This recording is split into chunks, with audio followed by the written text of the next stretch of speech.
Oke teman-teman semua, selamat malam. Malam ini kita akan update lagi berita seputar dunia kripto.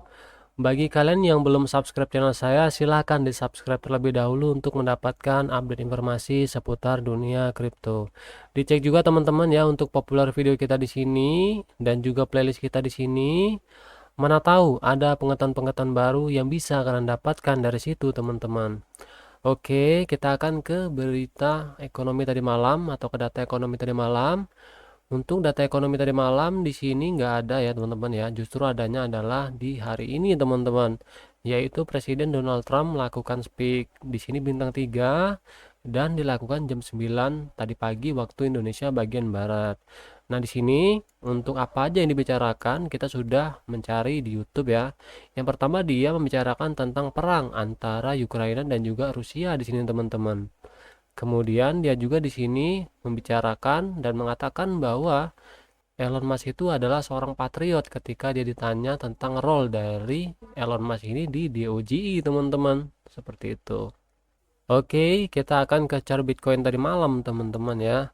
Untuk chart Bitcoin tadi malam di sini mengalami penurunan ya, sangat-sangat mengejutkan sekali. Bahkan low-nya itu menyentuh area 93.388 teman-teman ya. Kurang tahu beritanya apa teman-teman. Tapi di sini dia rebound lagi menyentuh area 96.422. Untuk koin Ethereum, Solana, BNB juga mengalami penurunan tadi malam secara serentak, tapi sekarang rebound lagi semuanya teman-teman. Nah, yang menarik di sini adalah dari Solana Ethereum. Jadi membandingkan antara koin Solana dan koin Ethereum. Untuk perbandingannya di sini koin Solana mengalami pelemahan teman-teman ya. Sekitar 32,22% sejak tragedi Trump. Kalau kalian ingat, Donald Trump pernah membuat token yang bernama Trump satu hari sebelum dia dilantik, teman-teman. Dan itu membuat likuiditas lari ke jaringan Solana. Dan untuk koin Solananya itu naik ya, sehingga kalau dibandingkan dengan Ethereum itu sampai dia di all time high, teman-teman. Tapi sekarang udah turun ya. Dia melemah 32,22%, teman-teman ya. Bahkan low-nya itu menyentuh 34,5% teman-teman untuk perbandingan antara Solana dan juga Ethereum. Nah, untuk harga Ethereumnya justru mengalami kenaikan dari beberapa hari terakhir teman-teman. Apakah orang-orang sudah mulai beralih dari koin Solana dan beralih ke koin Ethereum? Kenapa kok begitu? Karena koin-koin di jaringan Solana ini ya terindikasi banyak sekali koin-koin yang scam teman-teman. Bahkan itu dilakukan oleh sekelas pejabat seperti Donald Trump, istrinya Melania, kemudian Presiden Argentina kemarin teman-teman ya meluncurkan koin bernama Libra teman-teman. Dan skemanya itu sama semua teman-teman ya. Jadi luncur dulu, nanti setelah hype diakui bahwa itu bukan dari dia teman-teman. Itu untuk Trump dan juga untuk Javier Milei teman-teman ya, untuk koin Libra kemarin seperti itu. Oke, kita akan ke berita pertama hari ini teman-teman. Pendiri PAMFAN menyerukan regulasi platform peluncuran token setelah kontroversi Libra. Menyerukan regulasi yang lebih ketat bagi platform yang memfasilitasi peluncuran token penipuan orang dalam. Nah, di sini yang dimaksud orang dalam itu adalah insiders ya. Bagi kalian yang udah sering trading di koin micin atau koin meme ya, kalian akan mengerti dengan perkataan atau kata-kata insiders ini teman-teman. Tapi bagi kalian yang belum tahu ya, insiders itu intinya adalah orang dalam teman-teman ya, seperti itu. Nah, ia merekomendasikan agar platform peluncuran token meningkatkan edukasi pengguna tentang pembuatan token yang etis, menyederhanakan pendaftaran bagi pedagang baru, dan meningkatkan keamanan dengan membatasi visibilitas token dengan pola perdagangan atau struktur kepemilikan yang mencurigakan. Oke, jadi yang pertama harus diregulasi dulu, harus dibenahin dulu. Kemudian dari platformnya sendiri juga harus menyediakan fitur-fitur khusus untuk orang-orang itu bisa belajar teman-teman. Enggak itu juga, tapi juga dari sisi developernya harus diawasin teman-teman ya, seperti itu maksudnya. Ben Kao, salah satu pendiri platform keuangan terdesentralisasi Meteora, telah mengundurkan diri dari jabatannya karena kekhawatiran tentang penilaian dan kehati-hatiannya. Nah, kemarin diduga dia ini punya keterkaitan teman-teman antara koin Libra dan dia gitu. Cuman kalau seandainya dia tidak melakukan penipuan ya, kenapa kok dia malah mundur? Ya, kan ini jadi pertanyaan juga teman-teman. Kalau memang dia mundur berarti mungkin keuntungannya itu udah cukup untuk biaya hidup dia sepanjang hayat nanti teman-teman, sehingga dia mundur gitu ya. Bahkan dari Presiden Argentinanya sendiri, Javier Milei, dia itu sudah melakukan penyelidikan terhadap koin Libra itu, teman-teman. Kan agak aneh ya, teman-teman di sini ya. Oke, kita akan ke berita kedua di sini. Untuk berita kedua di sini, SEC mengakui pengajuan ETF Bitwise Spot XRP. Nah, di sini SEC telah mengonfirmasi penerimaan aplikasi untuk Bitwise Spot XRP atau ETF. Menurut laporan sebelumnya, Bitwise awalnya mengajukan aplikasi untuk meluncurkan produk tersebut pada awal Oktober. Oke, jadi awal Oktober diajukan teman-teman ya, dan sekarang baru diterima nih teman-teman. Tapi ini belum disetujui teman-teman. Perlu dicatat bahwa pengakuan ini tidak berarti bahwa ETF XRP pasti akan disetujui oleh SEC. Namun, analis dan pedagang pasar percaya bahwa hal ini dapat mendongkrak harga XRP ke titik tertinggi baru. Nah, jadi belum disetujui aja, analis ini percaya bahwa XRP ini bisa naik teman-teman ya. Gimana nanti kalau seandainya udah disetujui teman-teman? Mungkin aja harga XRP bisa melambung tinggi ke $4 teman-teman ya.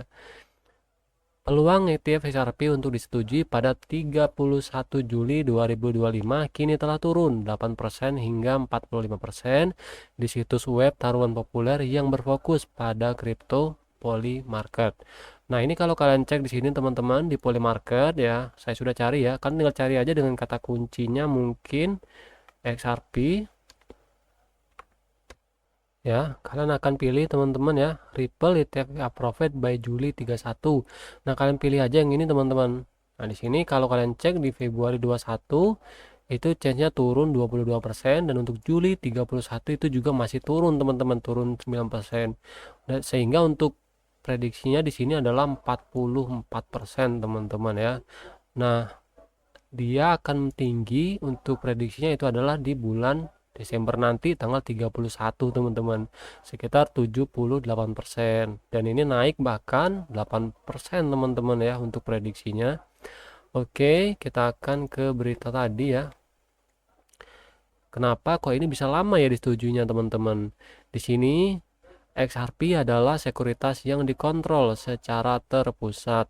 Oke, jadi memang untuk teknologinya itu adalah decentralized atau tidak terpusat. Sementara untuk XRP-nya ya atau Ripple-nya itu dianggap centralized teman-teman. Mungkin itu adalah hal yang memperlambat dari persetujuan XRP ini teman-teman ya. Ke berita selanjutnya teman-teman, berita ketiga. Perusahaan FTX memulai proses pembayaran kembali sebesar 13 miliar dolar, memprioritaskan klaim kecil. Oke, ada FTX ya, yang kalau kalian ingat dia itu pernah runtuh atau pernah bangkrut atau pernah kolaps lah seperti itu teman-teman. Dan sekarang dia mau nge-return ya uang dari usernya itu teman-teman. 18 Februari pukul 10 pagi waktu bagian timur, hampir 3 tahun setelah bursa kripto tersebut runtuh. Dimulai dengan klaim kecil kurang dari 50.000 dolar. Nah, ini jadi pertanyaan juga teman-teman ya, kenapa nggak langsung aja? Kenapa kok yang klaim kecil dulu gitu? Tahap pertama penggantian akan membayar 800 juta dolar dari kemungkinan 1,2 miliar dolar. FTX berencana untuk mendistribusikan sekitar 13 miliar dolar secara total kepada kreditor. Oke, jadi kemungkinannya adalah 1,2 miliar dolar untuk tahap pertama, tetapi yang pasti dibayar itu adalah 800 juta dolar, teman-teman. Untuk sisanya belum tahu, teman-teman ya di sini. Latihan pembayaran awal ini mencakup sekitar 162.000 klaim dari sekitar 460.000 calon. Jadi ini baru sepertiganya teman-teman, dari 460.000 yang dibalikin itu baru 162.000 calon teman-teman ya. Kemudian kita akan lanjutkan ya. Untuk tahap keduanya di sini itu tanggal 30 Mei teman-teman. Jadi ada dua tahap tadi kan. Nah, untuk tahap keduanya adalah 30 Mei teman-teman. akan difokuskan pada klaim yang lebih besar dan pembayaran tunggal yang melebihi 50.000 dolar. Meskipun jumlah pasti yang akan dicairkan masih belum diketahui, para kreditor kemungkinan akan menerima miliaran dalam bentuk uang tunai dan kripto yang diperoleh kembali. Oke teman-teman ya, untuk yang 50.000 dolar ke atas itu nanti di tanggal ini teman-teman, di tanggal 30 Mei. Nah, di sini kita tegaskan teman-teman ya, ada kata-kata kripto yang diperoleh kembali. Kita di sini belum tahu konversinya itu macam mana teman-teman. Apakah akan dikonversi, yang penting nilainya itu harus sama dengan di tahun lalu atau gimana gitu. Kalau seandainya di tahun lalu dia rugi, ya dia akan tetap rugi teman-teman. Tetapi kalau misalnya harga tokennya di tahun lalu itu turun dan sekarang naik ya, diganti dalam bentuk token, ya tentu aja dia akan untung teman-teman ya, karena harga sekarang itu naik teman-teman ya, seperti itu. Tanggal 11 April sebagai tanggal penting lainnya, nasabah dengan klaim senilai 50.000 dolar atau kurang yang belum menerima pembayaran akan diselesaikan pada tanggal ini. Selain itu, nasabah dengan klaim senilai lebih dari 50.000 dolar harus memilih Kraken atau BitGo sebagai agen distribusi paling lambat tanggal 11 April. Oke teman-teman ya, di sini jelas sekali 11 April itu nanti akan dibalikin lagi untuk klaim yang kurang dari 50.000 dolar. Kan di tahap pertama tadi nggak semuanya gitu. Nah di tahap kedua ini nanti akan yang lebih banyak lagi untuk klaim yang kurang dari 50.000 dolar teman-teman. Beserta untuk yang lebih dari 50.000 dolar ini adalah tanggal terakhir melakukan input untuk wallet mereka teman-teman, dan yang boleh dipilih exchange-nya itu hanyalah dari Kraken atau BitGo teman-teman. Nah ini jadi pertanyaan teman-teman ya, kenapa kok harus ke sini gitu, kenapa kok nggak ke tempat lain aja teman-teman seperti Binance gitu. Kita ke berita selanjutnya, ke berita keempat di sini teman-teman. Hyperliquid memperkenalkan Hyper EVM, memperkuat dominasi DeFi-nya.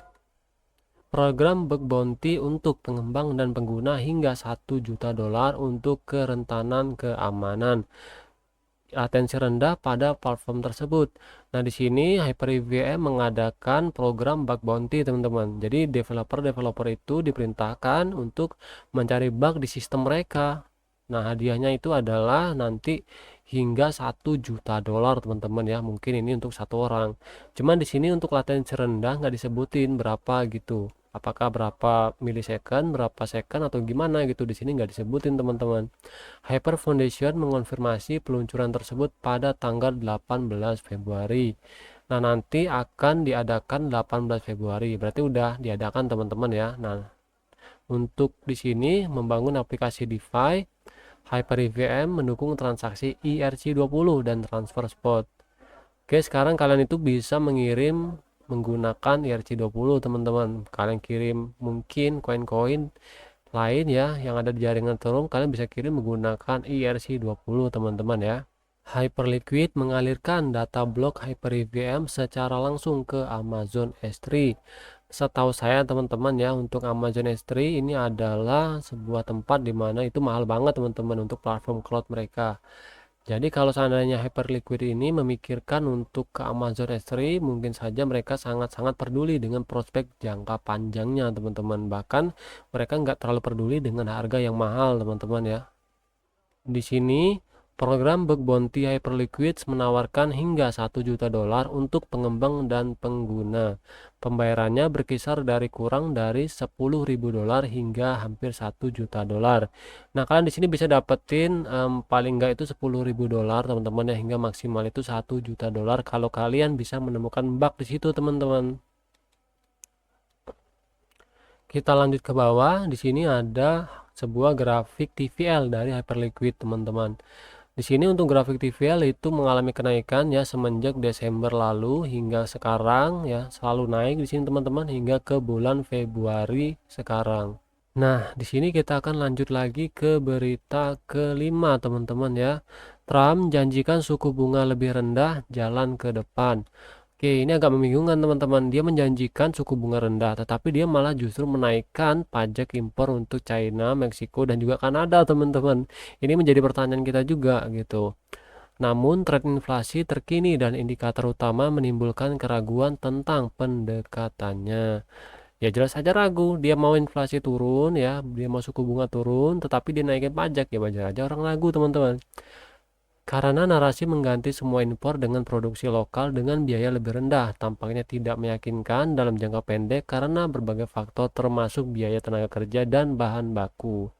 Jadi tujuan dia untuk naikin impor itu teman-teman, dia ingin mendorong produk lokal untuk terus berkembang. Cuman di sini tidak meyakinkan dalam jangka pendek. Ya tentu aja nggak meyakinkan dalam jangka pendek.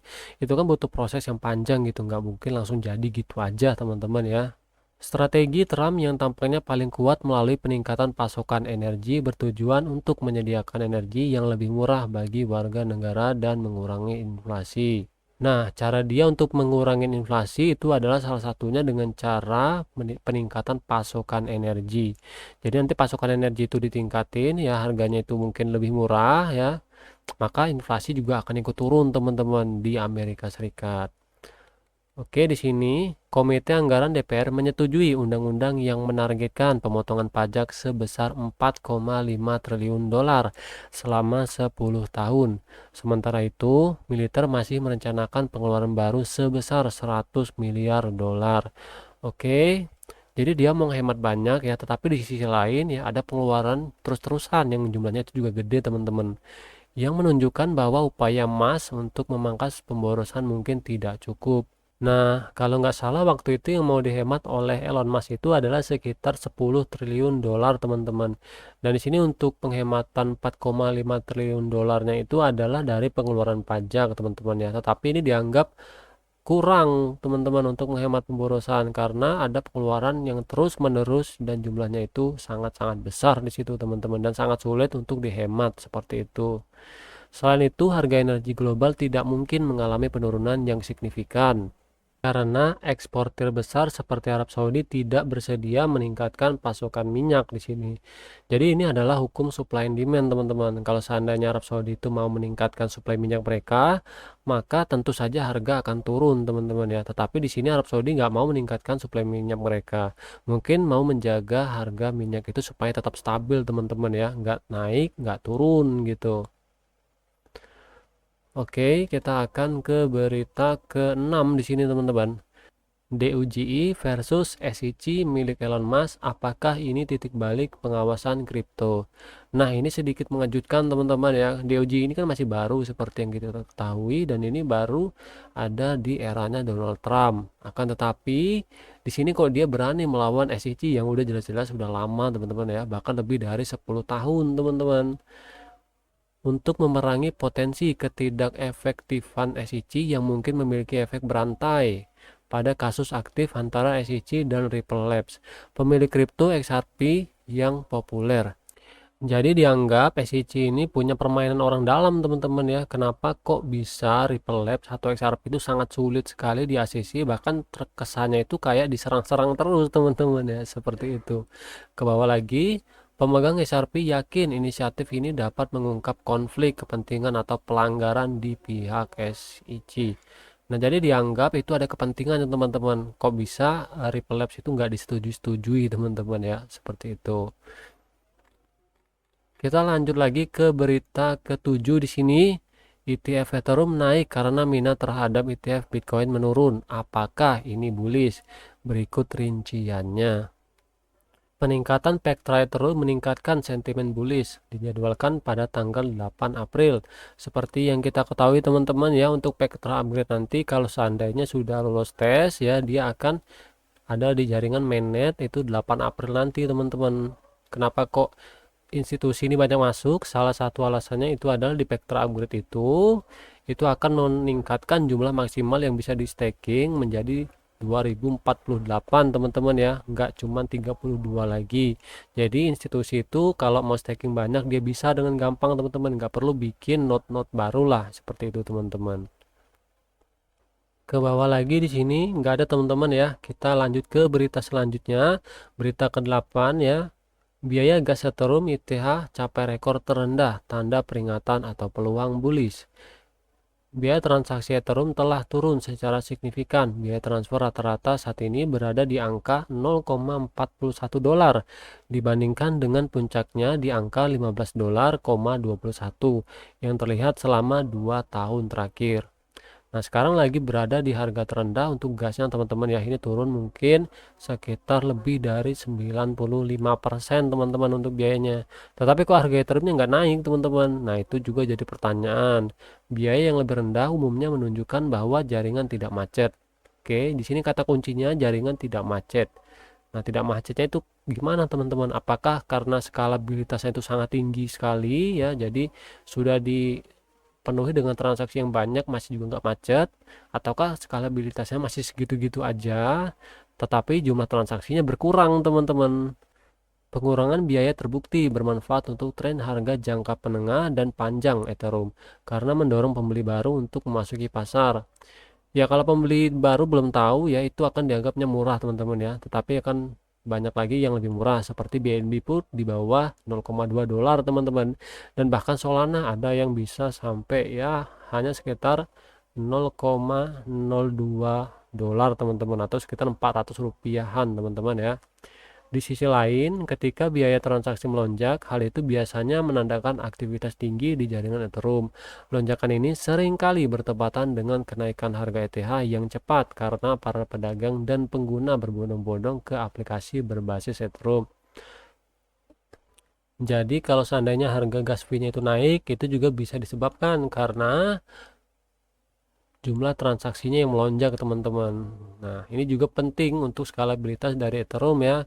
Gimana caranya jumlah transaksi itu naik sebanyak mungkin tetapi fee-nya itu tetap segitu-gitu aja teman-teman ya. Seperti di Solana bahkan fee-nya itu segitu-gitu aja teman-teman dan sangat murah sekali di jaringan Solana. Cuman di jaringan Solana ini banyak sekali koin-koin yang nggak jelas teman-teman ya. Bahkan sekelas presiden pun itu bisa melakukan scamming teman-teman ya. Ke bawah lagi di sini. Oke, nggak ada. Kita akan ke berita ke-9. Strategi meluncurkan penawaran nota bunga nol sebesar 2 miliar dolar untuk rencana Bitcoin.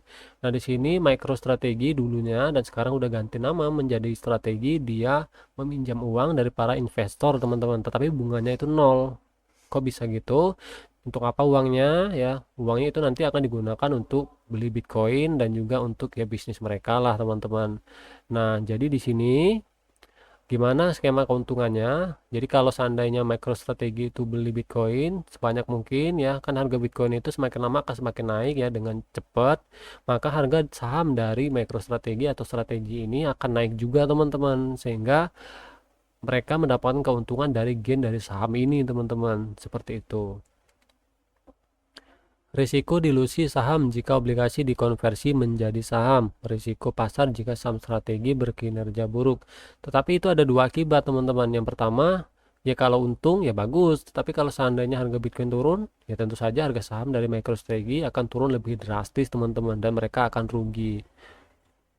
Perusahaan berencana untuk menggunakan hasil dari penawaran ini untuk keperluan umum perusahaan termasuk akuisisi Bitcoin dan modal kerja. Seperti yang udah kita bilang tadi teman-teman ya, itu adalah untuk akuisisi Bitcoin dan juga modal kerja teman-teman. Kita ke berita ke-10 di sini berita terakhir. Presiden AS Donald Trump membuat postingan mengejutkan mengenai Ripple XRP. Apa artinya? Trump membagikan tautan kedua artikel tentang Ripple di Truth Social, memicu reaksi positif, terutama di kalangan pendukung XRP. Oke, jadi ada dua tweet teman-teman ya yang di tweetnya. Yang pertama adalah yang dari CoinDesk ya yang ini, kemudian dari The Block teman-teman. Ini sama-sama berkaitan dengan XRP. Apakah ini ada hubungannya dengan DOGE yang ingin melakukan investigasi terhadap SEC teman-teman, seperti berita kita sebelumnya tadi. Kok dia berani melakukan penyelidikan terhadap SEC teman-teman ya. Oke, sepertinya udah habis ya berita kita hari ini teman-teman. Bagi kalian yang belum subscribe channel saya, jangan lupa di subscribe teman-teman untuk mendapatkan update kripto setiap hari teman-teman ya. Dan semoga apa yang saya bagikan hari ini bermanfaat. Sampai jumpa lagi di video lainnya.